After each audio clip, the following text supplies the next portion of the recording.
Hello. गलद्दानगण्डं मिलद्भृङ्गखण्डं चलच्चारुशुण्डं जगत्त्राणशौण्डं लसद्दन्तकाण्डं विपद्भङ्गचण्डं शिवप्रेमपिण्डं भजे वक्रतुण्डम्।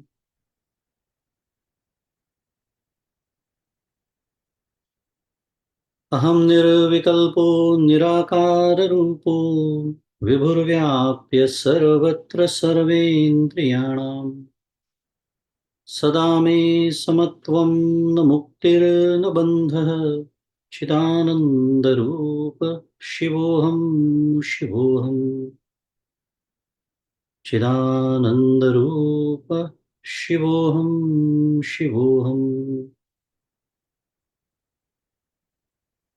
गुरुर्ब्रह्मा गुरुर्विष्णुः गुरुर्देवो महेश्वरः गुरुः साक्षात् परं ब्रह्म तस्मै श्रीगुरवे नमः।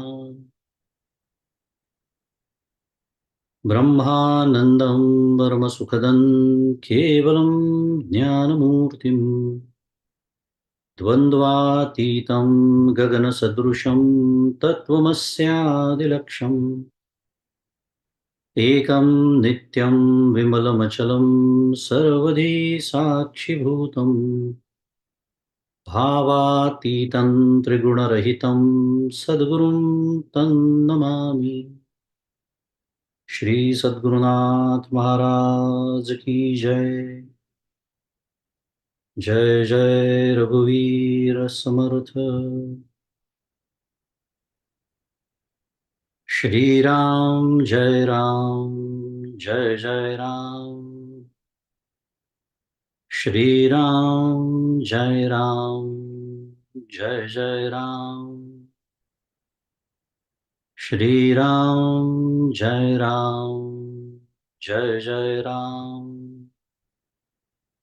श्री राम जय राम जय जय राम। श्री राम जय राम जय जय राम। श्री राम जय राम जय जय राम। श्री राम जय राम जय जय राम। श्री राम जय राम जय जय राम। श्री राम जय राम जय जय राम। श्री राम जय राम जय जय राम। श्री राम जय राम जय जय राम। श्री राम जय राम जय जय राम।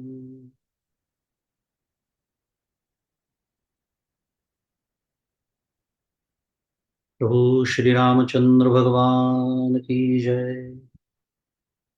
श्री सद्गुरुनाथ महाराज की जय। जय जय रघुवीर समर्थ।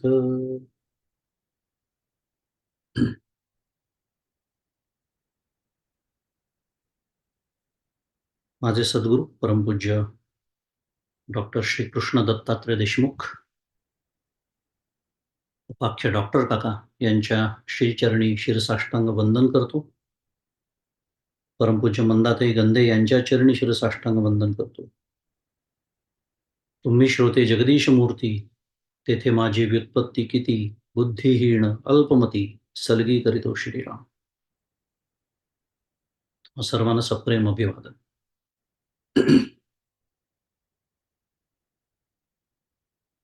अथर्वशीर्ष श्री गणपती अथर्वशीर्ष त्याचं आपण चिंतन करतो आहोत।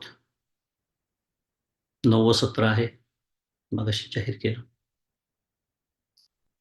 आणि मागील वेळेला आपण अथर्वशीर्षाचा जो पहिला श्लोक, त्याच्या 2 चरणांचं चिंतन केलं शेवटच्या, आणि मग आपल्या पहिल्या श्लोकाच्या विचाराची आपण सांगता केली होती. थोडंसं पटकन एक धावता आढावा घेऊ विषय प्रवेशासाठी. मागच्या आपण त्वमेव सर्वं खल्विदं ब्रह्मासि याचा विचार केला होता, आणि या चरणाचा विचार करताना आपण श्री गजाननाचं ईश्वर रूपाने असलेलं जे सर्व रूपत्व किंवा सर्व व्यापकत्व म्हणूया, ते आपण समजावून घेतलं. त्वमेव सर्वं खलु इदं ब्रह्मासि, सर्व रूपत्व, सर्व व्यापकत्व. आणि श्री गजाननाचा जर ब्रह्मरूपाने विचार केला, तर हे जे विश्व आहे हे अधिष्ठान रूप श्री गजाननावरती हे भासत आहे. त्याला शास्त्रीय शब्द आहे विवर्त. हे जगत ब्रह्माच्या म्हणजे श्री गजाननाच्या अधिष्ठानावरचा विवर्त आहे. अगदी शास्त्रीय शुद्ध वाक्य झालं. आणि श्री गजाननाचा आपण जर ईश्वर रूपाने विचार केला, तर इदम आणि सर्व किंवा सर्वम यांनी निर्देश होणारं हे जे जडचेतनात्मक विश्व, त्याचं श्री गजानन हे अभिन्नोनिमित्त पादान कारण आहे, असं आपण मागच्या वेळेस शिकलो. अभिन्न निमित्त उपादान कारण, ते मागच्या वेळेला आपण सविस्तर विचार केला त्याचा. थोडक्यात ईश्वररूपी जो गजानन आहे तो त्याच्या माया नावाच्या शक्तीद्वारे हे विश्व प्रसवतो, आणि त्यापासून अभिन्न राहून तोच काय होतो, या विश्वाचं काय करतो, उपादान आणि निमित्त कारण होतो. आपला आता विषय नाही, पण श्रुती आहे एक, अनुप्राविशत नावाची श्रुती आहे उपनिषदामध्ये, की त्याने हे निर्माण केलं जग, आणि त्याच्यात तो काय झाला, शिरला, अनुप्राविशत. तो या जगाचं जे नियमन करतो, ते नियमन करण्याची त्याची पद्धत आहे. म्हणून म्हणलं आत्ता तो विषय नाही, पण जाता जाता काही उल्लेख नंतर कधीतरी त्याचा विचार होईलच. अभिन्नोनिमित्त पादान कारण. त्यामुळे ब्रह्मरूपानी म्हणजे ब्रह्मरूप श्री गजानन आणि ईश्वररूप श्री गजानन, म्हणजे अगदी शास्त्रीय शब्द वापरायचे झाले पुन्हा तर स्वरूप लक्षण आणि तटस्थ लक्षण, अशा दोन्ही पद्धतीने हे जे चरण आहे त्वमेव सर्वं खल्विदं ब्रह्मासि, याचा आपण विचार करू शकतो. मागच्या वेळेला सविस्तर केला होता. आणि मग शेवटचं चरण आपण बघितलं होतं, त्वम साक्षात आत्मासि नित्यम. म्हणजे काय तर नित्य किंवा अविनाशी असलेलं श्री गजानन हे तत्व हे आत्मरूपच आहेत, म्हणजे साक्षात मीच आहे, सहा अहम. म्हणजे काय तर माझ्या तुमच्या सर्वांच्या हृदयामध्ये आत्मरूपाने असलेले, हे आत्मरूपाने शब्द लवकर कळत नाही म्हणून आपण पुन्हा बोलू द्विरुक्ती करून, म्हणजे माझं आणि तुमचं स्वरूपच असलेले हे श्री गजाननच आहेत आपल्या सर्वांच्या हृदयामध्ये. तैसा हृदयामध्ये मी रामू असता सर्व सुखाचा आरामू, की भ्रांतासे कामू विषयावर. तिथे त्याला आत्माराम म्हटलेला आहे, इथे आपण त्याला श्री गजानन असं म्हणतोय. प्रत्येकाच्या हृदयात तो गजानन आहेच, आणि ते माझंच स्वरूप असल्यामुळे, पुन्हा माझं स्वरूप म्हणजे पुन्हा थोडासा दुरावा राहून जातो. म्हणजे मी काय बोलतोय, मीच असल्यामुळे ते मीच ते आहे. काय आहे, मी देह आहे इतकी घट्ट आपली समजूत आहे ना, की लवकर या गोष्टी कळतच नाही आपल्याला. कारण एकदा मी एखादी गोष्ट आहे असं समज गृहीत धरून ठेवलं, घट्ट उराशी बाळगून ठेवलं, की मी दुसरं काहीही आहे हे सांगितलं तरी पटकन उमजतच नाही काय सांगणं चाललेलं. मी म्हणजे माझा देह, मी म्हणजे माझी बुद्धी, मी म्हणजे माझं मन, मी म्हणजे माझे प्राण इत्यादी. नाही. मी म्हणजे माझा आत्मस्वरूप म्हणजेच मी, म्हणजेच गजानन प्रत्यक्ष रूपाने आहे. म्हणजे त्याचा जो अनुभव येतो तो एकरूपत्वानीच त्याच्यामुळे अनुभव येतो. प्रत्यक्ष रूपाने ते स्वरूपाकार होतं, आत्मरूप होतं. म्हणजे एकरूपत्वाने अनुभव येतो. म्हणजे त्याचा अनुभव वेगळेपणाने येत नाही. अखंड सांगत राहावं लागतंय. कारण आपल्याला जगामध्ये यच्च यावत आपण जे अनुभव जगामध्ये घेतो, पंच ज्ञानेंद्रियांच्या माध्यमातून किंवा इतरही, ते सगळे अनुभव आपण वेगळे राहून घेतलेले असतात. त्या अनुभवापासून मी वेगळा असतो. असतो की नाही विचार करा. आपल्याला आत्ता वेळ नाही सविस्तर बघायला. तसा हा अनुभव नाही एवढं सांगणं सुरू आहे. कारण माझंच ते स्वरूप आहे. आणि यालाच काय म्हणतात? साक्षात्कार असं म्हणतात. खूप गैरसमज असतात आपले या शब्दांबद्दल सुद्धा. आणि चित्रपट आणि मालिका, आपण शुद्ध मराठीत त्याला पिक्चर आणि टीव्ही सिरियल्स असं म्हणतो. त्यांनी अजून गोंधळ घातलेला आहे आपल्या विचारांमध्ये. जाऊ दे, विषय तो नाही. पण साक्षात आत्मासी नित्यम, ते साक्षात मीच आहे. आत्म, आत्मा म्हणजे मी. आणि म्हणून त्याचा अनुभव येतो तो प्रत्यक्ष रूपाने येतो. साक्षात तेच मी होतो आणि याला साक्षात्कार असं म्हणतात. आणि साधन काळामध्ये जोपर्यंत माझं साधन सुरू आहे, मी साधक आहे, मी गणपतीचा उपासक आहे, भक्त आहे. त्या काळामध्ये हाच विचार म्हणजे काय? कोणता विचार? पुन्हा एकदा, मी जीव नसून मी आत्मा आहे. जीवभाव सोडून आत्मभाव धारण करण्यासाठी, तो आत्मभाव माझ्या चित्तावर ठसविण्यासाठी अथर्व शीर्षाची आवर्तन करायची असतात.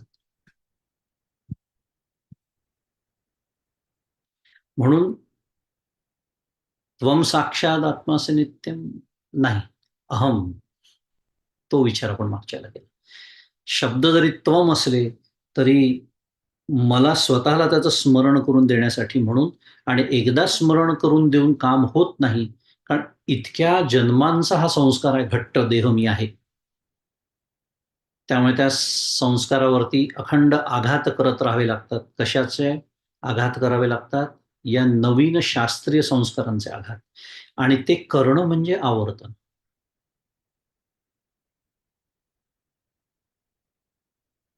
याच्यासाठी अथर्व शीर्षाचे आवर्तन करायचे असतात. असो, मागील सत्रामध्ये आपण जो विचार केला तो आपण सारांश रूपाने बघितला. आता आजच्या विषयाकडे वळूया. आजच्या अभ्यासाकडे वळताना आपल्यासमोर अथर्व शीर्षाचा पुढचा श्लोक आहे. म्हणजे दुसरा श्लोक आहे. छोटासा श्लोक आहे. ऋतं वच्मि, सत्यम वच्मि, एवढा श्लोक आहे. दुसरा श्लोक ज्याला म्हणतात तो एवढाच आहे. ऋतं वच्मि, सत्यम वच्मि. त्याचा अर्थ काय आहे? म्हणजे अन्वय काय आहे त्याचा? पदच्छेदाची काही गरजच नाही आहे. अतिशय सोपे शब्द आहेत. ऋतम वच्मी. वच्मी शब्द आपल्याला माहिती आहे, बोलणे, बोलतो, संस्कृत शब्द. आणि अहम या दृष्टीने बोलणं सुरू आहे. बघा कसं आहे. जसं अहम खादामी, अहम पिबामी, संस्कृत वाक्य आहेत. मी खातो. तसं वच्मी, अहम वच्मी. कथम वच्मी? अहम ऋतम वच्मी, अहम सत्यम वच्मी. मी ऋत बोलतो, मी सत्य बोलतो. आता पहा कशी गंमत आहे. तुम्हाला असं वाटेल काय एवढा छोटासा श्लोक आहे, बहुतेक मंगेशदादा 5 मिनिटं बोलतील. पण आपण तर कधी त्या वाक्याचा विचारच करत नाही. कारण किती हजारो वेळ आत्तापर्यंत आवर्तन झाली असतील. हजारो वेळा मी म्हटलं असेल ऋतम वच्मी, सत्यम वच्मी. पण म्हणजे नेमकं काय आहे? तेच आपण नेहमीच्या पद्धतीने समजून घेणार. वेळ किती लागेल हा आपल्या चिंतनाचा विषय नाही. तो जेवढा लागेल तेवढा लागेल. पुन्हा ऋतं वच्मी सत्यं वच्मी, म्हणजे मी ऋत बोलतो, मी सत्य बोलतो. पहिल्या श्लोकामध्ये मी श्री गजाननाचं जे वर्णन केलं, ओम नमस्ते गणपतये त्वमेव प्रत्यक्षं तत्त्वमसि त्वमेव केवलं कर्तासि वगैरे वगैरे वगैरे. हा जो आपण पहिला श्लोक बघितला, त्याच्यामध्ये मी जे गजाननाचं वर्णन केलं, त्या संबंधी मी जे बोललो किंवा आता पुढेही या अथर्व शीर्षाच्या संबंधी मी जे बोलीन, ते कसं आहे, ते ऋत आहे आणि ते सत्य आहे. आता खरं सांगायचं झालं तर ऋत याचाही अर्थ सत्य असाच होतो. ऋत म्हणजे सत्य, सत्य म्हणजे सत्य आहेतच, प्रश्नच नाही. म्हणजे काय झालं, मी 2 वेळा मी सत्य बोलतो असं म्हटल्यासारखं झालं की नाही. ऋतम वच्मी, सत्यम वच्मी. 2 वेळा झालं, मी सत्य बोलतो, मी सत्य बोलतो किंवा मी सत्य बोलीन वगैरे. मग काय कारण आहे? 2 वेळा का म्हटलं? एकदा म्हणून भागलं नसतं का? तर यालाच तर अभ्यास असं म्हणतात, याला चिंतन असं म्हणतात. त्याचं कारण आहे, 2 वेळा म्हणण्याचं कारण आहे. कारण 2 पद्धतीने सत्याचा विचार होतो. आपण त्याला थोडीशी नावं ठेवूया असं म्हणूया. त्याला काहीतरी नाव देऊया. एकाला सापेक्ष सत्य म्हणूया आणि एकाला निरपेक्ष सत्य असं म्हणूया. असं का म्हणालो ते आता विचार करू आपण. सापेक्ष सत्य. ऋत याचा अर्थ सापेक्ष सत्य किंवा योग्य असं सत्य. व्यवहार्य, योग्य याचा अर्थ व्यवहार्य, योग्य आणि सत्य असं आहे. बरं ते योग्य का योग्य कशावरून ठरवायचं? तर ते त्या दुसरं जे सत्य आहे, निरपेक्ष सत्य म्हणावं मी त्याला. त्या निरपेक्ष सत्याला सुसंगत असलेलं, त्याच्या उद्देशपूर्तीसाठी आवश्यक असलेलं सत्य. त्याला काय म्हणायचं? ऋत. पुन्हा एकदा ऋत म्हणजे सापेक्षतेने जे सत्य, योग्य असं जे सत्य आणि निरपेक्ष म्हणजे जे केवळ सत्य, सत. त्याला कुठलीच सापेक्षता नाहीये. निरपेक्ष, ॲब्सोल्यूट शुद्ध मराठीमध्ये. म्हणून या 2 पद्धतीने ऋतं वच्मी, सत्यं वच्मी. आता ऋत अजून समजून घ्यायचं असेल, तर उदाहरणार्थ आपलं जे एक सामूहिक जीवन आहे. आपण सर्वजण समाजाचा भाग आहोत, घटक आहोत. एक व्यक्ती, मग कुटुंब, मग असे अनेक कुटुंब मिळून समाज, मग असा समाज मिळून राष्ट्र, इत्यादी, इत्यादी.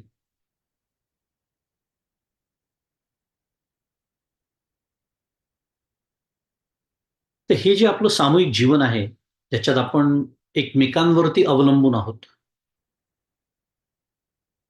एकमेकांशिवाय ते सिद्ध होऊ शकत नाही. तर हे जे जीवन आहे ते परस्पर पूरक, शुद्ध मराठीत म्हणा कॉम्प्लिमेंटरी टू ईच अदर. हे करणारे जे नियम आहेत, त्या नियमांना किंवा त्या आचारसंहितेला ऋत म्हणावं. म्हणजे तरी काय? थोडं कठीण झालं असेल तर न्याय म्हणा, नीती म्हणा, धर्म म्हणा, ही ऋताची वेगवेगळी नावं आहेत. आता समजायला अजून सोपं झालं. मोर टँजिबल, न्याय, नीती, धर्म म्हणजे ऋत. का? कारण जेव्हा समाज किंवा राष्ट्र किंवा एकंदरीतच संपूर्ण या पृथ्वीग्रहावरचा मनुष्य प्राणी म्हणूया, जेव्हा तो न्याय, नीती, धर्माचं पालन करतो, तेव्हा आपल्या सर्वांचं जीवन सुरळीत चालतं की नाही? ते आज होत नाहीये म्हणून तर सुरळीत नाहीये ना आयुष्य. मुद्दा तोच आहे. पण हे जेव्हा पालन केलं जातं, तेव्हा सर्वांचं आयुष्य सुरळीत चालतं, सर्वांना स्वास्थ्य लाभतं. आणि मग अशा अनुकूल वातावरणामध्ये साधकाला म्हणजे तुम्हाला, आम्हाला, एका व्यक्तीला, व्यष्टीला चित्ताची शुद्धी आणि शांती सांभाळूनच मग अथर्व शीर्षाची ज्ञान साधना करता येते. काय पाहतोय आपण? ऋत हे त्याला अनुकूल कसं असतं? सत्याला नव्हे, जे त्याला अनुकूल असतं त्यालाच ऋत म्हणावं.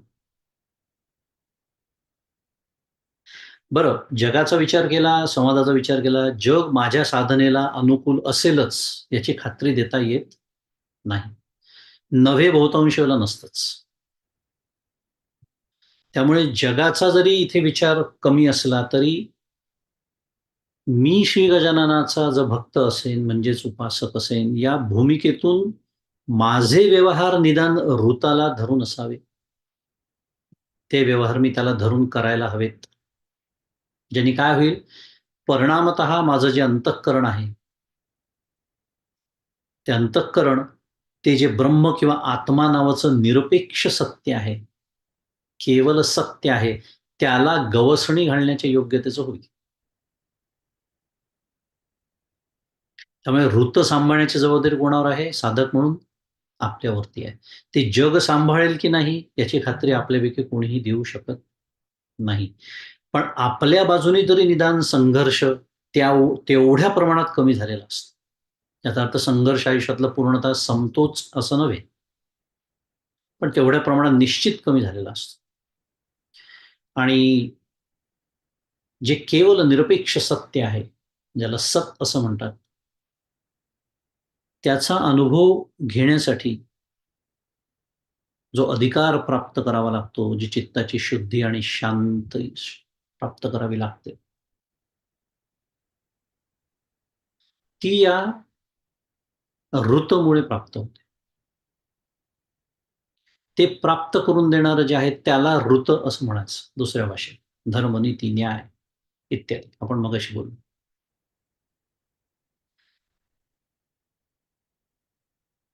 कारण ते जे केवळ सत्य आहे, जे निरपेक्ष सत्य आहे, ते अत्यंत सूक्ष्म असल्यामुळे त्याच्या प्राप्तीचं साधनही सूक्ष्मच असावं लागतं की नाही, विचार करा. कारण धर्म म्हणजे, नीती म्हणजे काय, पुन्हा अशी एखादी काही प्रत्यक्ष गोष्ट आहे? Is it like a physical object? नाही. ते तत्व आहेत, सूक्ष्म आहेत. त्याचं पालन केल्यानंतर मग जे निरपेक्ष सत्य, त्याच्या अनुभवाची योग्यता प्राप्त होते. आणि त्याच्यामुळे ऋतम वच्मी असं मी जेव्हा म्हणतो, तेव्हा मी ऋत बोलतो म्हणजे योग्य हिताचं तेच बोलतो, आणि बोलतो म्हणजे वागतो असा अर्थ येथे अभिप्रेत आहे. आणि मी आधी म्हटल्याप्रमाणे ऋत हे सापेक्ष सत्य आहे. सत्यच आहे, पण सापेक्ष सत्य आहे. त्याला देश काल परिच्छिन्नत्व आहे. म्हणजे काय? ते देशावरती, काळावरती अवलंबून आहे. उदाहरणार्थ, थोडं कठीण झालं असेल, एखादं उदाहरण घेऊया. उदाहरणार्थ, रस्त्याच्या उजव्या बाजूने गाडी चालवावी. एकदम सोपं करून टाकू. आता हे विधान सत्य आहे की नाही सांगा. आता हे अमेरिकेत बसून ऐकणारे लोक म्हणतील हे विधान सत्य आहे. भारतात बसून ऐकणारे काय म्हणतील? कदाचित ते म्हणतील कोणत्याही बाजूने चालवली तरी चालते, विनोद बाजूला ठेवूया आपण. पण कारण आपल्याला बघायला मिळतं असं सगळं भारतात गेलं की. पण नियम काय सांगतो भारतातला, की रस्त्याच्या डाव्या बाजूने गाडी चालवा. अमेरिकेतला नियम काय सांगतो? रस्त्याच्या उजव्या बाजूने गाडी चालवा. ह्याला काय म्हणायचं? हे जे सत्य आहे याला म्हणायचं ऋत. आता समजायला सोपं झालं. देश काल परिच्छिन्नत्व त्याला आहे. सत्यच आहे. पण उद्देशाशी सुसंगत असल्यामुळे सत्य आहे. म्हणजे डावं का उजवं याला महत्व नाहीये. सगळ्यांनी तो नियम पाळला की अपघात होणार नाही, सगळ्यांचं आयुष्य सुरळीत चालेल, हा उद्देश आहे. आलं लक्षात? म्हणून मी म्हणालो, मुख्य उद्देशाप्रमाणे ते योग्य का अयोग्य ठरतं.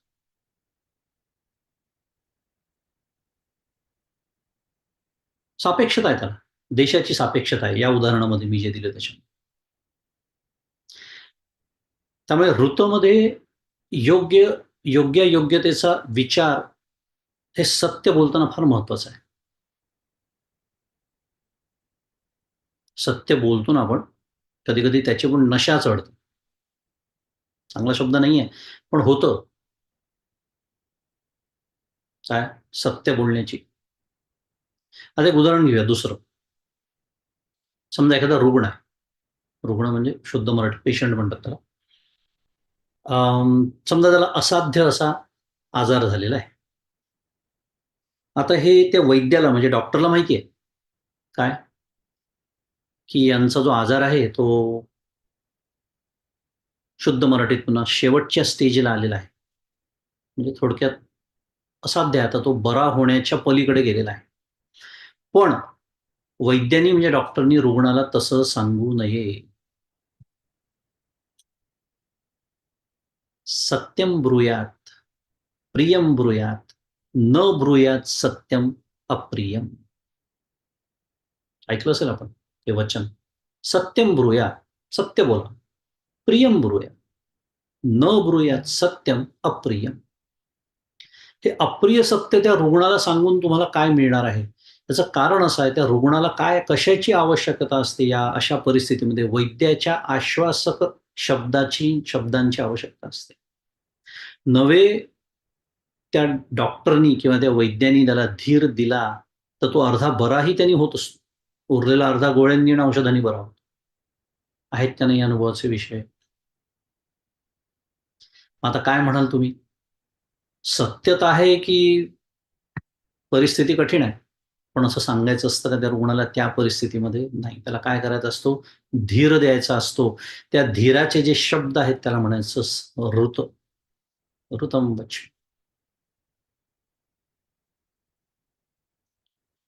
किंवा एखादं लहान मूल आहे समजा, काही विशेष काही त्यांनी केलेलं नाही कौतुक करण्याकरता. फारसं काही त्यांनी केलं नाही. तरीही सुद्धा आपण त्याचं कौतुक करतो की नाही? वाह! वाह! काय छान! त्याला चॉकलेट देतो, गोळी देतो. खूप त्याचं भरभरून कौतुक करतो. का? त्याला उत्तेजन देण्यासाठी, त्याला प्रोत्साहन मिळावं, त्याने अजून याच्यापेक्षा चांगलं कार्य करावं. त्याच्यासाठी आपण बोलतो. ऋत.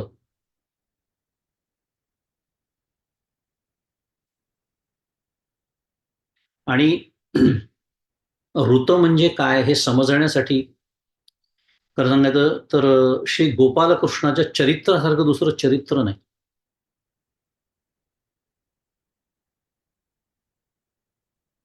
कारण काय, सत्य ज्याला म्हणतो आपण, सत्य म्हटल्यानंतर आपल्या मनामध्ये जी कल्पना येते, जे विचार येतात, ते सत्य हे जे तत्व आहे, हे तत्व या दृष्टीने अमूर्त आहे.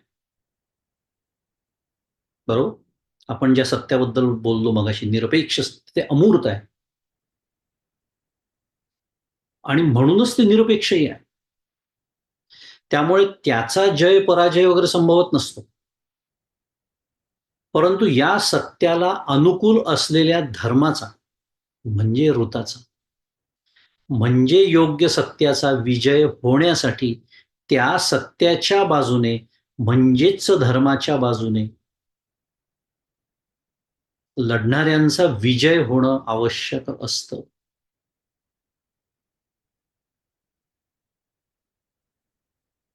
आणि म्हणूनच पांडवांचा जय होण्यासाठी श्री गोपालकृष्णांनी आपल्याला सत्य म्हणजे ऋत म्हणजे काय याचा धडाच घालून दिला. अनेक प्रसंग आहेत. 2-3 प्रसंगांचा विचार करू, फार वेळ नाही आपल्याला. पण ऋत म्हणजे काय? हे इतकं छान समजून येईल आपल्याला जर आपण गोपाळकृष्णाचं चरित्र बघितलं तर. आता एका प्रसंगी धर्मराजाने अर्जुनाच्या गांडी व धनुष्याची निर्भत्सना केली. युद्धाच्या प्रसंगी घडलं. त्याच्या धनुष्याची त्यांनी निर्भत्सना केली. काय तुझं धनुष्य काय कामाचं? इत्यादी, इत्यादी. आता अर्जुनाची प्रतिज्ञा होती.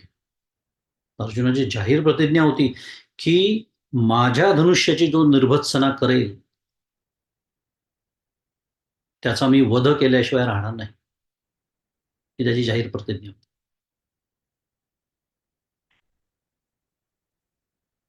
आता कल्पना करा किती मोठा पेच प्रसंग निर्माण झालेला आहे. प्रत्यक्ष त्याचाच मोठा भाऊ, आणि त्यांनी निर्भत्सना केलेली आहे, आणि आता प्रतिज्ञेप्रमाणे त्याला ठार करण्याची वेळ आलेली. कारण सत्य, म्हणून मी हा प्रसंग सांगतोय तुम्हाला. सत्य, आपले जे विचार, आपल्या डोक्यात सत्य म्हणले की जे काही या दृष्टीने चुकीचे विचार असतात, त्यात काय बरं नाही, त्याची प्रतिज्ञाच आहे. मग आता भाऊ आहे तर त्याला काय करणार? मग कोण आले मदतीला? भगवान गोपालकृष्ण, दुसरं कोण? त्यांनी काय सांगितलं की नीतीशास्त्र असं शिकवतं की एखाद्या मनुष्याची जर निंदा केली, निंदा म्हणजे कसं, मग परवा आपण कुठल्या तरी एका प्रवचनात पाहिलं होतं, जो जसा नाही तसं त्याला म्हणणं ही त्याची निंदा असते. त्याचा संदर्भ वेगळा होता, परमार्थाचा संदर्भ त्याला होता. पण आपण व्यवहारापुरतीच आता विचार करूया. जो जसा नाही तसं त्याला म्हणणं ही त्याची निंदा. एखादा मनुष्य अखंड खरं बोलतो, मी त्याला म्हणलं हा मनुष्य खोटारडा आहे, म्हणजे काय, मी त्याची निंदा केली साध्या भाषेत. मग गोपालकृष्ण सांगतात अर्जुनाला आणि धर्मराजाला, युधिष्ठिराला, की नीतीशास्त्र असं सांगतं की जो अत्यंत पवित्र अंतःकरणाचा मनुष्य असतो, त्याची निंदा करणं ही त्याच्या वधाप्रमाणेच आहे. जणू काही त्याचा वध करणंच आहे, त्याची निंदा करणं. त्यामुळे अर्जुना, तुझी प्रतिज्ञा तुला पूर्ण करायची असेल तर तू याची भरपूर निंदा कर, म्हणजे तुझी प्रतिज्ञा सुद्धा पूर्ण होईल नीतीशास्त्राप्रमाणे, आणि प्रत्यक्ष वध करावाच लागणार. हा जो आलेला मोठा पेच प्रसंग आहे, काय झालं असतं जर खरंच धर्मराजाचा वध करावा लागला असता.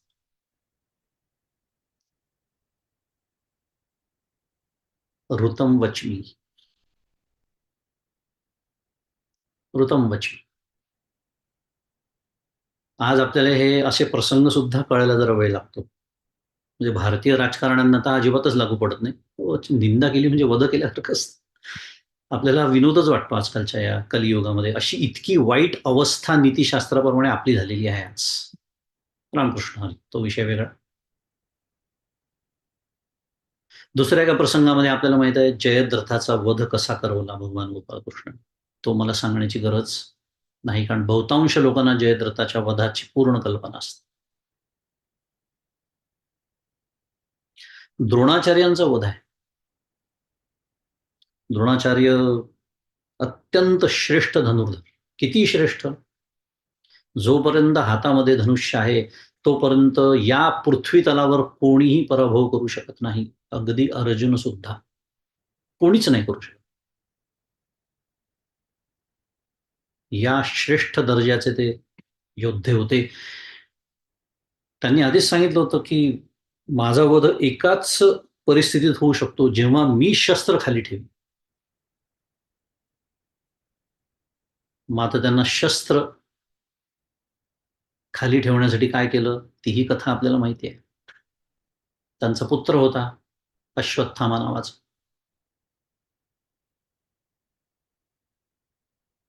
पुत्र दुःखाने विव्हळ होऊन, कारण पुत्रावर त्यांचं आत्यंतिक प्रेम होतं, ते शस्त्र खाली ठेवतील याची कल्पना, पण तो अत्यंत युद्धामध्ये निपुण, चिरंजीव, त्याला मारणं शक्यच नाही. मग काय केलं गोपालकृष्णांनी?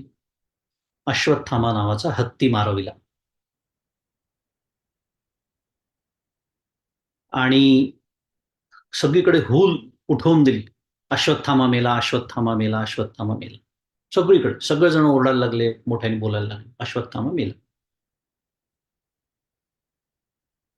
आता अश्वत्थामा मेला, पण कोण अश्वत्थामा? म्हणजे अश्वत्थामा नावाचा मनुष्य का हत्ती? हे द्रोणाचार्यांना जाणून घेणं महत्वाचं होतं. आणि अशा वेळेला माणूस कोणाकडे जातो? जो सत्य बोलतो.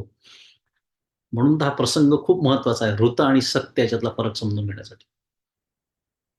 गेले धर्मराज, युधिष्ठिर, याची पूर्ण कल्पना गोपालकृष्णांना होती. त्यामुळे त्यांनी काय सांगितलं युधिष्ठिराला? की द्रोणाचार्य जेव्हा प्रश्न विचारतील तेव्हा नरो वा कुंजरो वा, नर किंवा हत्ती, म्हणजे पूर्ण खोटं बोलायचं नाहीच आहे पुन्हा त्याच्यातही. आणि त्याच्यात गोपाळकृष्णाने काय युक्ती केली, की नरोवा म्हटलं की सगळ्यांना सांगूनच ठेवलं होतं, इतका जोरात आवाज करायचा सगळ्या वाद्यांचा, की त्यांना कुंजरोवा ऐकूच नाही गेलं पाहिजे. हेही करून ठेवली सोय. शुद्ध मराठीत प्लॅन बी म्हणतो आपण त्याला. काय झालं, त्यांना नरोवा ऐकू आलं आणि त्यांना वाटलं माझा अश्वत्थामा मेला. शस्त्र खाली ठेवली. पांडवांच्या सेनापतींनी त्यांचा वध केला.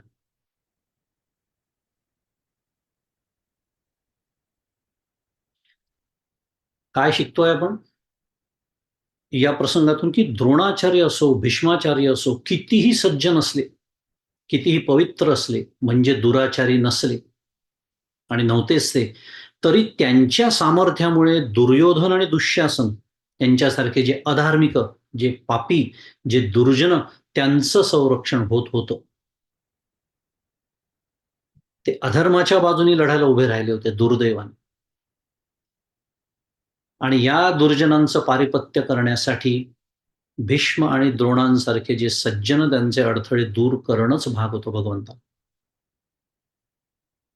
आणि त्यामुळे धर्मराजाचं बोलणं सत्य नसलं तरी ऋत ठरलं. ऋत ठरलं. असं म्हणतात की धर्मराजाचा रथ जो आहे तो जमिनीपासून 2 बोटं वर चालत असे, थोडासा वर चालत असे. का? अखंड सत्य बोलण्याचं त्याच्याकडून तप घडलेलं. या प्रसंगानंतर तो रथ जमिनीवरती आला, म्हणजे भगवंतानी तो आणला. त्याची अनेक स्पष्टीकरणं देता येतात किंवा दिली आहेत, की गोपालकृष्णाचं म्हणणं त्याला न कळल्यामुळे त्याचा रथ जमिनीवरती आला, किंवा आपण हे अ, काय म्हणूया त्याला, रूपकात्मक सुद्धा असू शकेल. म्हणजे कसं आपण म्हणतो ना, तो जरा जास्तच उडत होता, आता जरा जमिनीवरती आला. म्हणजे काय? Yes, come to reality, come to terms. ह्याही दृष्टीने आपण त्याच्याकडे पाहू शकतो. कारण जर द्रोणाचार्य आणि भीष्माचार्य संपले नसते, तर काय झालं असतं महाभारत युद्धाचं हे सांगण्याची आपल्याला गरज नाही. कारण ते अजेयच होते दोघे जण, हातात जोपर्यंत त्यांच्या शस्त्र आहे.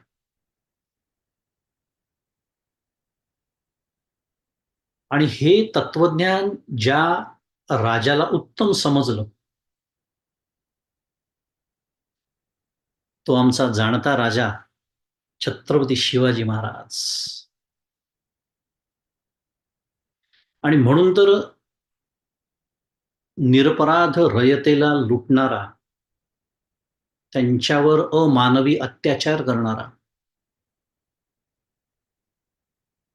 आमची श्रद्धास्थानं फोडणारा अफजल खान, त्याला महाराज काय संदेश पाठवतात?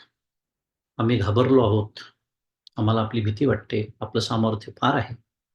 आपणच आम्हाला भेटायला यावे, असा असत्य परंतु ऋत संदेश पाठवून त्याला प्रतापगडाच्या पायथ्याशी बोलावून त्याचा कोथळा काढतात आमचे शिवाजी महाराज. औरंगजेबाच्या कैदेतून सुटण्यासाठी आजारी पडल्याचा ऋत संदेश पाठवतात. मी ऋत हा शब्द जाणीवपूर्वक इथे वापरतोय. त्या कथांमध्ये नाही आहे. आपण ऋत शब्द समजून घेतो आहोत म्हणून. पण ऋत म्हणजे सत्य, अगदी बरोबर आहे. पण कोणत्या पद्धतीचं सत्य? ह्याला म्हणायचं ऋत.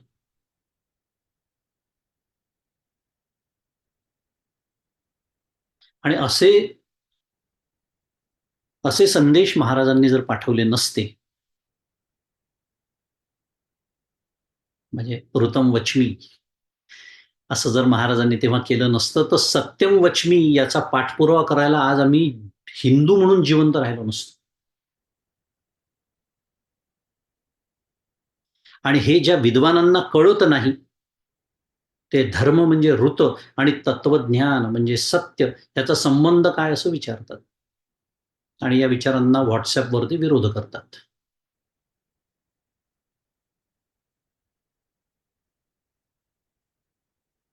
मला वाटतं ऋत शब्दाचं एवढं विवेचन पुरेसं आहे. ऋतम वच्मी, सत्यम वच्मी. सत्यच आहे, दोन्हीही सत्य आहे, पण एकाला सापेक्षता आहे. आणि पुन्हा मी जसं मगाशी म्हणालो, की ही जी सापेक्षता आहे, ही जी त्याला धर्म्यता आहे, म्हणजे मला जे वाटतं ते धर्म्य अशी व्याख्या नाही आहे त्याची. नाही तसं विचार होऊ शकतो. म्हणजे ज्याला जे वाटतं ते त्यांनी करावं का सत्याच्या नावाखाली? नाही. ते जे सत्य आहे, मगाशीच बोललो आपण निरपेक्ष सत्य, त्याला जे सुसंगत, म्हणूनच त्याला सुसंगत काय आहे? तर न्याय आहे, नीती आहे, धर्म आहे. म्हणून ते ऋत. त्याप्रमाणे वागणं, त्याप्रमाणे बोलणं हे ऋत. आणि ऋत शब्दाचा अजून एक आशय आहे. तोही थोडक्यात आपण बघू. पण आतापर्यंत आपण ऋत बघितलं ते योग्य अशा पद्धतीने त्याचा विचार केला. अजून एक कथा आहे या संदर्भात मला आता आठवली. ऐकली असेल तुम्ही की एक संन्यासी बसले असतात आणि तिकडनं एक गाय पळत जाते त्यांच्या समोरून आणि थोड्या वेळाने कसाही तिच्या मागणं येतो. ऐकली असेल ही कथा तुम्ही. तो विचारतो, गाय कुठल्या दिशेने गेली? आता समजा गाय गेली दक्षिणेकडे. काय उत्तर द्यावं त्याने? काय उत्तर द्यावं? आमच्या डोक्यात जी सत्याची व्याख्या आहे त्याप्रमाणे दक्षिणेकडे गेली हे सांगायला हवं. हा संन्यासी आहे, त्याने तर खरंच बोलायला पाहिजे. परिणाम काय होणार आहे? ऋत बोलायला हवा इथे.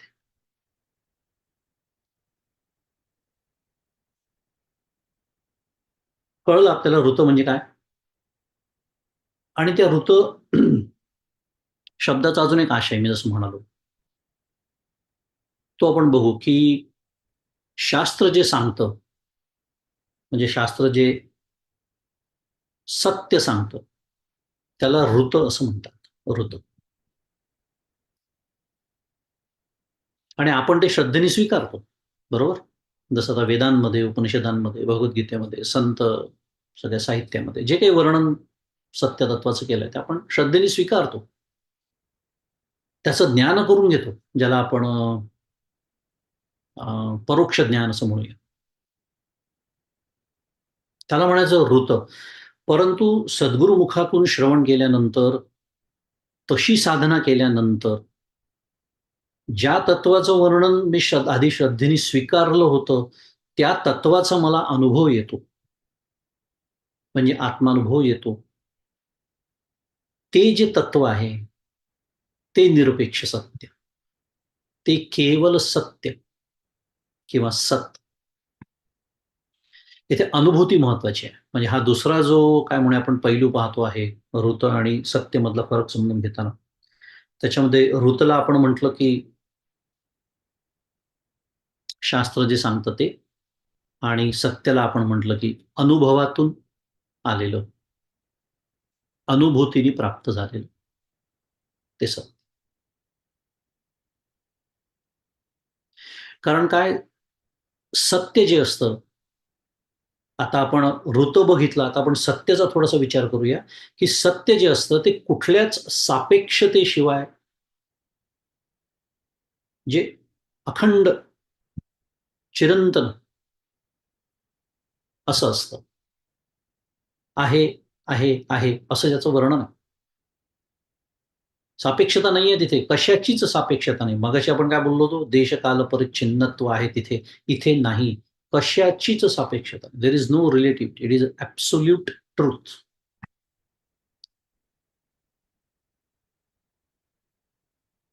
तुकाराम महाराज विठ्ठलाला म्हणतात, "सत्य तू, सत्य तू, सत्य तू विठ्ठल." काय म्हणतात? आणि किती छान बघा. शब्द तेच आहेत आलेले. "सत्य तू, सत्य तू, सत्य तू विठ्ठल." का बरं म्हणलं 3 वेळा? माझ्यासारखं त्यांना आठवत नसेल म्हणून? नाही. तुकाराम महाराजांना न आठवणं हे अशक्य आहे, कारण त्यांचं बोलविता धनीच विठ्ठल. तर 3 वेळा का म्हटलं? तर विठ्ठला तू किती सत्य आहे सांगताना तुकाराम महाराज म्हणतात आहे 3 वेळा म्हटलं, कारण मला 3 काळ समजतात. भूतकाळ, वर्तमान काळ, भविष्यकाळ. 3च काळ मला माहिती आहे मनुष्य म्हणून. या 3ही कालामध्ये तू सत्य आहेस.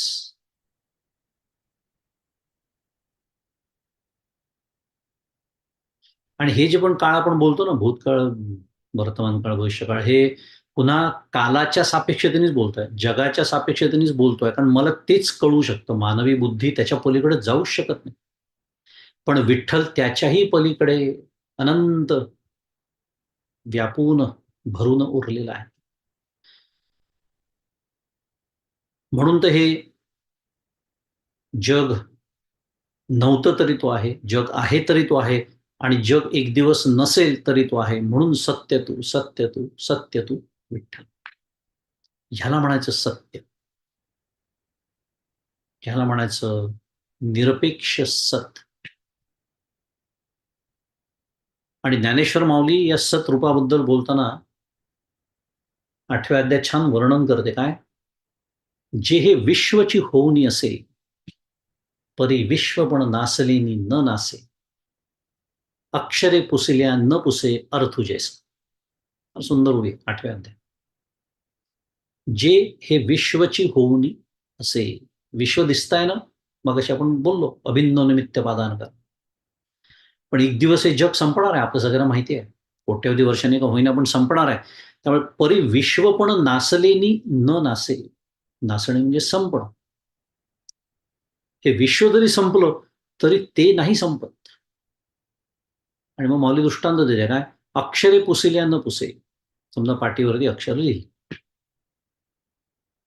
आणि ती पुसली, पण त्याचा अर्थ पुसला जातो का?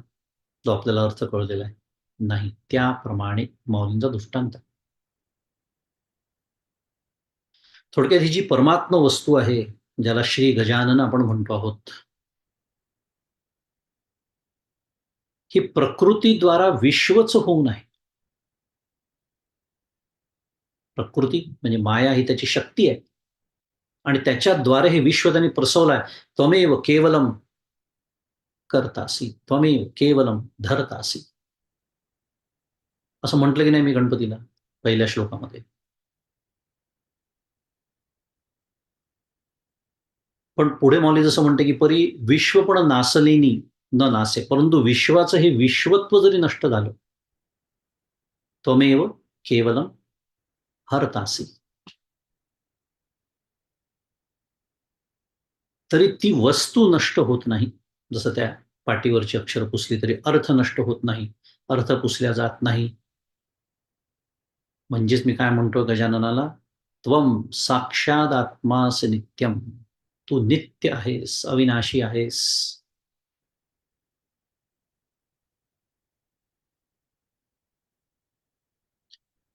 थोडक्यामध्ये सारांशाने बोलायचं झालं तर पहिल्या श्लोकामध्ये मी जसं मगाशी म्हणालो अगदी सुरुवातीला,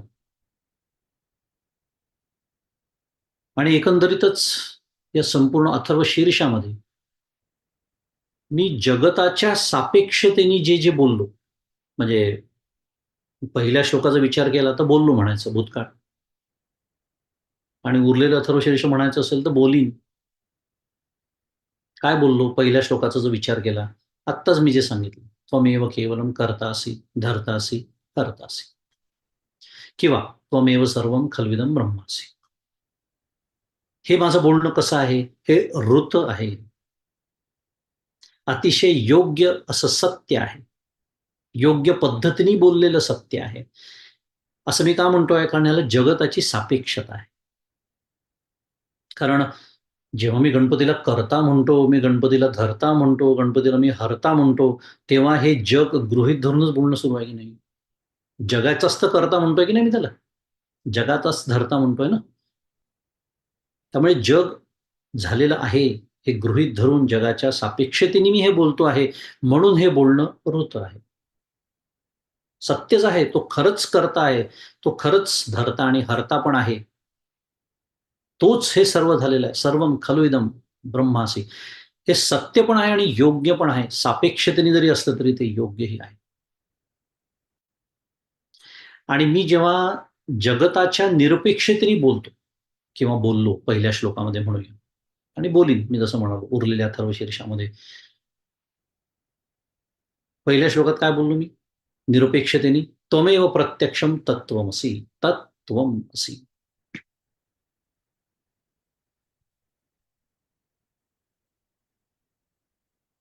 तू कसा आहेस? तर तू प्रत्यक्ष ब्रह्मरूप आहेस. जगाचा काही संबंध नाही त्याच्यामध्ये. स्वरूप लक्षण म्हणतात त्याला. किंवा त्वम साक्षात आत्मासे नित्यम. तू प्रत्यक्ष आत्मरूप आहेस. तू प्रत्यक्ष ब्रह्म आहेस. हे जे माझं बोलणं आहे गजाननाच्या बाबतीत, हे कसं आहे? हे सत्य आहे. म्हणजे हे त्रिकाला बाधित आहे. म्हणजे हे अखंड आहे. म्हणजे हे चिरंतन आहे. म्हणजे हे सनातन आहे. ह्याला कुठलीच सापेक्षता नाही. कारण हे जे वर्णन आहे गजाननाचं, हे निरपेक्ष सत्य आहे. आणि निरपेक्ष सत्याचा अर्थ पुन्हा एकदा, जगाची सापेक्षता असो का नसो, जग असो की नसो, ते अखंड आहे, ते चिरंतन आहे, ते सनातन आहे. सत एव सौम्य इदम अग्र आसीत. श्रुती. त्यामुळे या पद्धतीचं जे जे वर्णन आता मी गजाननाचं करीन, सत्यम वचमी. आणि जगताच्या सापेक्षतेने बोलू, ऋतम वचमी. आणि म्हणून ऋतम वचमी आणि सत्यम वचमी. म्हणजे मी ऋतही बोलतो आणि मी सत्यही बोलतो. दोन्ही सत्यच आहे. सापेक्षतेने सुद्धा या गजाननाचं वर्णन आता मी जे करीन ते सत्य आहे, आणि निरपेक्षतेने सुद्धा ते सत्यच आहे, असा या श्लोकाचा अर्थ आहे. आणि म्हणून पहिला श्लोक झाल्यानंतर या दुसऱ्या श्लोकामध्ये तो भक्त गजाननाला असं म्हणतो आहे की मी सत्यच बोलतो किंवा बोलीन. आणि आपण त्याचा भरपूर विचार केला की बोलणे याचा अर्थ वागणं असाही होतो. मला असं वाटतं आता ऋत आणि सत्य याचा छान अर्थ आपल्याला कळला असेल. दोन वेळेला का म्हटलं? कारण दोन्हीचा अर्थ जो वरवर पाहता सत्य असाच होतो. तर त्याचा आपण प्रयत्न केला. दोन पद्धतीचे आशय आपण समजावून घेतले ऋतचे. आणि सत्य ज्याला म्हणतात तिथं निरपेक्ष सत्य. पण त्या निरपेक्ष सत्याच्या अनुभवापर्यंत पोहोचण्यासाठी या सापेक्ष सत्याचा आधार घ्यावा लागतो, ज्याला आपण ऋत असं म्हटलं. आणि त्याची अनेक उदाहरणं पाहून आपण ते समजावून घेतलं. आज आपण आपल्या चिंतनाला मग इथे विराम देऊया. कारण अगदीच 2-3 मिनिटं राहिली आणि पुढच्या श्लोकाचं पहिलं चरण सुद्धा आपल्याला पूर्ण करता येणार नाही. त्याचा आपण विचार, चिंतन पुढच्या गुरुवारी करूया. आणि आजचं हे चिंतन सद्गुरूंच्या चरणी अर्पण करू आणि थांबूया. श्री सद्गुरुनाथ महाराज की जय. जय जय रघुवीर समर्थ.